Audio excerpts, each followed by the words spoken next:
कृपया हमारे वीडियो को लाइक करें, सब्सक्राइब करें, बेल आइकन को दबाएं और जो चीज़ें ज़्यादा समझनी हो उस पर कमेंट करें। भूगोल से संबंधित आज अध्ययन अध्यापन करेंगे। भारतीय मानसून की उत्पत्ति और भारतीय मानसून किस प्रकार सक्रिय होता है इसके संबंध में बातचीत की जाएगी। सबसे पहले मानसून की परिभाषा। मानसून शब्द अरबी भाषा के मौसम से बना है, जिसका अर्थ होता है पवनों या हवाओं का वर्ष के निश्चित महीनों में उत्क्रमण हो जाना, वह थ्रस्ट हो जाना, बदल जाना। जैसे भारतीय मानसून की बात चल रही है, ये कहा जाता है कि मानसून 15 जून को आता है और 15 अक्टूबर को रिट्रीट हो जाता है, पूरे साल नहीं रहता है, इसलिए कि वर्ष के निश्चित महीनों में रहता है।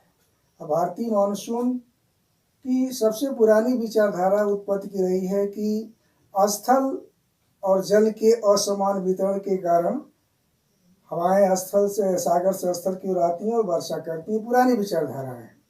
नई विचारधाराओं में कई विचारधाराएं, फ्लोर महोदय का विचारधाराएं हैं, दक्षिण पूर्वी व्यापारिक हवाओं की विशेष विचारधाराएं हैं, जेट स्ट्रीम है, एल-नीनो है और ला-नीनो है। तो फ्लोर महोदय ने कहा कि भारतीय मानसून जो पछुआ हवाएं चलती हैं इसके संदर्भ में आती है, और जैसे ही ITC inter tropical convergence zone, उसे हिंदी में कहते हैं अंतरा उष्णकटिबंधीय क्षेत्र कहते हैं, वह सूर्य के संचलन के कारण, जब सूर्य भूमध्य रेखा के उत्तर होता है, उत्तरायण होता है, उसी के साथ आईटीसीजी जोन जो होती है, अंतरा उष्णकटिबंधीय जो क्षेत्र होता है, जो निम्न दबाव का क्षेत्र होता है, लो प्रेशर का जो एरिया होता है, उसके साथ मानसून आगे जाता है और भारत के उत्तरी भाग में लो प्रेशर होता है और उसी समय सागरीय भाग में हाई प्रेशर होता है। फलतः हवाएं सागर से स्थल की ओर आती हैं। दूसरी बात यह है कि यह माना जाता है, कई विद्वान ऐसा मानते हैं, भौगोलिक मानते हैं कि दक्षिण पूर्वी व्यापारिक हवा ही जब भूमध्य रेखा को पार करती है तो वह भारतीय मानसून का रूप ले लेती है। फेरल महोदय ने बताया कि जैसे ही दक्षिण पूर्वी व्यापारिक हवा भूमध्य रेखा को पार करेगी तो अपने दाहिने तरफ मुड़ जाती है, अर्थात दक्षिण पूर्व से आने वाली व्यापारिक हवा भूमध्य रेखा को पार करेगी तो दक्षिण पश्चिम से उत्तर पूर्व उसकी दिशा हो जाती है। और भारत के दक्षिण तट पर यानी कन्याकुमारी के पास उसका द्विशाखन हो जाता है। एक शाखा बंगाल की खाड़ी में चली जाती है और दूसरी शाखा अरब सागर होके महाराष्ट्र और गुजरात में वर्षा करती है। अर्थात कहने का तात्पर्य है कि दक्षिण पूर्वी व्यापारिक हवा चूंकि सागर से आ रही है, महासागर से आ रही है, उष्ण होती है, उससे नमी सागर से आर्द्रता को ग्रहण कर लेती है, नमी हो जाती है, हवा उष्णार्द्र हो जाती है और वही हवा जब भारत में आती है तो वह मानसूनी वर्षा करती है। तीसरी बात यह है कि वर्षा भारत में होती कैसे है। बंगाल की खाड़ी वाली शाखा जो पूर्वोत्तर भारत में पहुंचती है, यानी असम में, मेघालय में पहुंचती है, अरुणाचल में पहुंचती है, तो वहाँ 3 तरह से पहाड़ियाँ, गारो, खासी और जयंतिया पहाड़ियाँ हैं, कीपाकार रूप है। और वह कीपाकार रूप जो होता है, इस किताब के माध्यम से बता रहे हैं आपको कि यहाँ गारो, खासी, जयंतिया पहाड़ियाँ हैं और यहाँ जो हवा दक्षिण पश्चिम मानसून जब जाती है तो 3 तरफ से घिर जाती है। लोग पूछते हैं कि वर्षा क्यों मासीन राम ग्राम में ही सबसे ज्यादा होता है, क्योंकि यहाँ तीनों तरफ से पहाड़ियां घिरी हुई हैं और दक्षिण पश्चिम मानसून जो बंगाल की खाड़ी की शाखा है वहां प्रवेश तो कर जाती है, पीछे नहीं लौटती, क्योंकि पीछे से हवा का दबाव होता है, प्रेशर होता है, लिहाजा घूम घूम के वहां वर्षा करती है।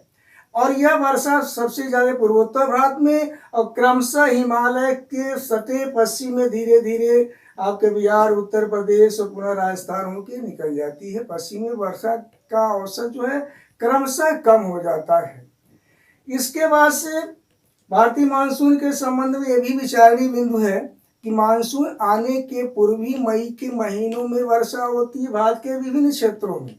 जैसे केरल में मानसून आने के पूर्व जो वर्षा होती है जिसे आम के फसल के लिए अच्छा माना जाता है, जिसे मैंगो शावर कहते हैं। कर्नाटक में वही वर्षा जो मई में होती है यानी मानसून के पूर्व होती है, वह कपास की फसल की अच्छी होती है, जिसे कपासी वर्षा के नाम से जानते हैं। और यह बंगाल में असम में यह वर्षा जो मई के महीनों में होती है वह बोर्डोई चिल्ला के नाम से जाना जाता है। वही पश्चिम बंगाल और बिहार में होती है, जिसे नार्वेस्टर या बैसाखी के नाम से जाना जाता है। यह सामान्य चीज है। तीसरी विचारधारा जेट स्ट्रीम की विचारधारा भारतीय मानसून के उत्पत्ति के संबंध में सेकेंड वर्ल्ड वॉर के समय, द्वितीय विश्व के समय जेट विमान जो पश्चिम से पूर्व जाते थे, हवा का अवरोध होता था, लेकिन पूर्व से पश्चिम जाने पर उनको उड़ने में आसानी होती थी। तो वो विचारधारा जेट स्ट्रीम यानी जेट वायु के माध्यम से जो ऊपरी ध्रुवीय क्षेत्रों में क्षोभ मंडल से वह भूमध्य रेखा की तरफ हवा हो रहती है, और भारतीय मानसून के सक्रिय होने में उसका बहुत योगदान है।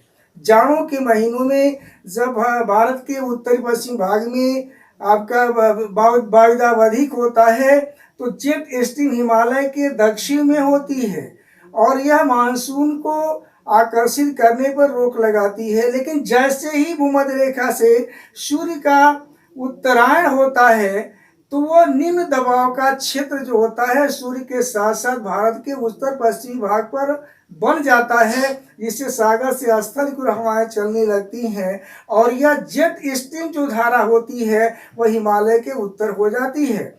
विद्वानों का ऐसा मानना है कि तिब्बत का जो पठार आपका है वह एक हीटर का काम करता है, वह जितना ही गर्म होगा उतना ही भारतीय मानसून को आकर्षित करेगा। अगली जो विचारधारा है El Nino. El Nino Peru के तट पे, जो पेरू आपका है, पेरू जो दक्षिण अमेरिका महाद्वीप के पश्चिम में है, वो समान रूप से वहाँ ठंडी जलधारा बहती है, लेकिन 3-4 साल के बाद कभी कभी सागर का जल जो नीचे से ऊपर आता है तो गर्म जल हो जाता है। यानी गर्म जल होने के कारण निम्न दबाव का केंद्र पेरू के तट पर बन जाता है, जिससे सागर में जब निम्न दबाव होगा तो निश्चित रूप से हवाएं सागर से स्थल की ओर नहीं चलेंगी, लिहाजा भारत में सूखा हो जाता है।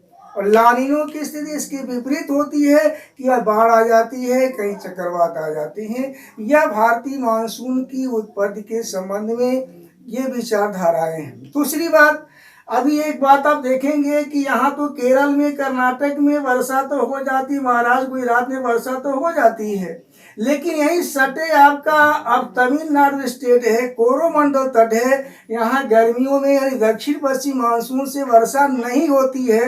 कारण है कि यहाँ पश्चिम घाट की पहाड़ियाँ हैं, और ये दक्षिण पश्चिम मानसून जो आती है, जितने भारतीय मानसून से 90% वर्षा होती है, वह यहाँ तो केरल के तरफ वर्षा तो कर देती है यानी, और जैसे ही पहाड़ियों से पूरब उतरती है तो उनका आर्द्रता उनकी समाप्त हो जाती है, तो यह तमिलनाडु क्षेत्र है, वृष्टि छाया क्षेत्र में पड़ जाता है। यानी यहाँ हवाएं जब ऊपर से पर्वत से नीचे उतरती हैं शुष्क हो जाती हैं, तो यहाँ जो वर्षा होती है वह लौटते हुए मानसून से होती है, रिट्रीट जो मैकेनिज्म मानसून होता है उससे होती है, और बंगाल की खाड़ी से अपनी आर्द्रता को ग्रहित करके या अवशोषित करके यह पूर्वी घाट के पहाड़ियों से टकराती है और तमिलनाडु में वर्षा होती है। इसलिए कंपटीशन में कभी पूछा जाता है कि तमिलनाडु के तट पर या कोरोमंडल के तट पर या आंध्र के तट पर गर्मियों के दिनों वर्षा क्यों नहीं होती है, क्यों जाड़ों में होती है, तो इसका जवाब यही होगा कि लौटते हुए मानसून के कारण बंगाल की खाड़ी से वह लौटता हुआ मानसून, रिट्रीट जो मानसून है वह नमी को शोषित करता है, और इससे केरल के तमिलनाडु के तट पर या कोरोमंडल तट पर वर्षा हो जाती है। उत्तर भारत में वर्षा क्यों होती जाड़ों के दिनों में? इसका सरल चीज है कि भूमध्य सागर से आने वाले जो डिप्रेशन है, अवदाब है, चक्रवात है, उसके कारण उत्तर भारत में वर्षा होती है। इस वर्षा से यह माना जाता है कि गेहूं की फसल के लिए उपयोगी मानी जाती है। तो संक्षेप में भारतीय मानसून की उत्पत्ति के संबंध में विचारधारा है। भूगोल से संबंधित दूसरी जो प्रकरण है, टॉपिक्स है या पाठ कर सकते हैं कि भारत के भौतिक विभाग कितने हैं। उन्हें उच्चावच के आधार पर भारत के कितने भौतिक विभागों में बांटा गया है। या फिजिकल रीजन में बांटा गया है या भू भौगोलिक विभागों में बांटा गया है, तो उच्चावच के आधार पर भारत को 5 भौतिक विभागों में बांटा जाता है। पहला विभाग आपका है उत्तर का पर्वतीय भाग या हिमालय पर्वत, दूसरा है उत्तर का विशाल मैदान, तीसरा है प्रायद्वीपीय पठार या दक्षिण का पठारी भाग, चौथा है आपका है तटवर्ती संकरे मैदान है, और पांचवा है आपका राजस्थान का डिवाइड किया जाता है, राजस्थान का थार का मरुस्थलीय क्षेत्र प्लस द्वीपीय समूह है। इसमें मैं आपको पहले उत्तर का जो पर्वतीय भाग है या हिमालय पर्वत जिसे कहते हैं उसकी उत्पत्ति के संबंध में बताता हूँ, ओरिजिन कहाँ से हुआ है। ऐसा माना जाता है कि वर्तमान में जहाँ हिमालय पर्वत है वहाँ पे एक सागर लहराता था जिसका नाम था टेथिस। उस टेथिस सागर वो एक तरह से भूसन्नति थी, जो साइक्लाइन थी। भूसन्नति का अर्थ होता है वह कम गहरा होता है, छिछला होता है और पतला होता है, इसे भूसन्नति कहते हैं।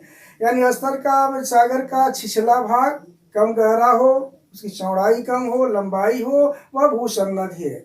यानी उस टेथिस सागर में हिमालय से के पूर्व में जो पूर्ववर्ती नदियां थीं अपने अवसादों को, अपने मलबा को या अपने जो उसके साथ बहने वाले कंकड़ पत्थर हैं, बालू हैं, उसको जमा करती थीं, और प्रायद्वीपीय पठार से निकलने वाली भी नदियां अपने अवसादों को उस टेथिस भूसन्नति में जमा करती थीं।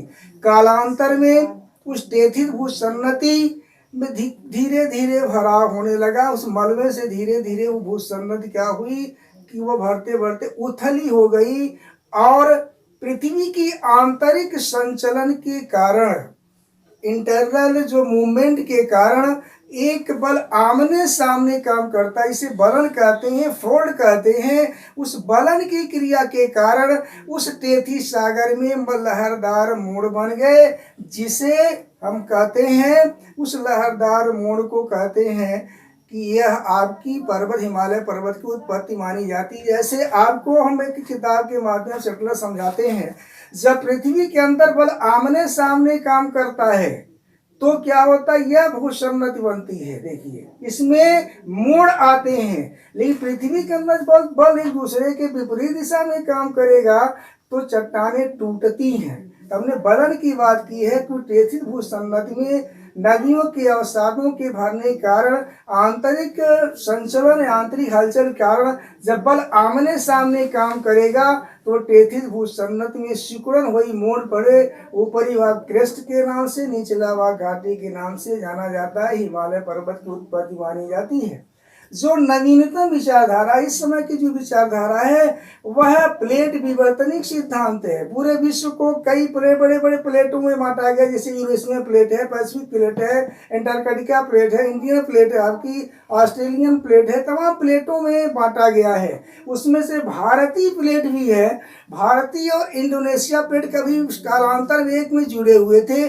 उनका उत्तर और दक्षिण तरफ सब एक दूसरे के विपरीत दिशा में बहा हुआ, दोनों एक दूसरे से अलग हो गए।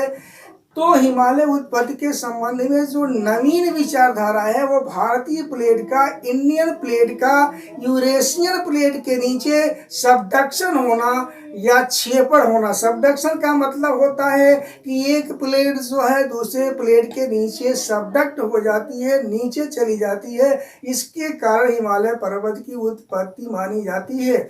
आज भी विद्वानों को मानना है कि भारतीय प्लेट उत्तर की तरफ धीरे धीरे खिसक रही है। इस प्लेट विवर्तनिक सिद्धांत के कारण न केवल हिमालय पर्वत की उत्पत्ति के संबंध में हम अपनी बात कर सकते हैं या वह दृष्टांत कर सकते हैं, अपितु ये भूकंप, ज्वालामुखी क्रियाएं भी यह आपकी प्लेट विवर्तनिक सिद्धांत की कसौटी पर कसी जाती हैं। उदाहरण के तौर पर अगर गुजरात के भुज में जो भूकंप आया था, जो 26 जनवरी की बात थी, तो वह निश्चित रूप से इंडियन प्लेट का अरेबियन प्लेट के नीचे छेपड़ होने से हुआ था। यानी प्लेटों के सबडक्ट होने से भूकंप आया था। लोग कहते हैं कि कैसे वो रिजिड मास से प्रायद्वीपीय भाग है, कैसे वहाँ भूकंप आता है, तो यह इसी के कारण भूकंप आता है। यह हिमालय पर्वत की उत्पत्ति के संबंध में हमने नई विचारधारा बताई है कि भारतीय प्लेट का यूरेशियन प्लेट के नीचे सबडक्शन होने से, नीचे जाने से वह हिमालय पर्वत की उत्पत्ति मानी जाती है।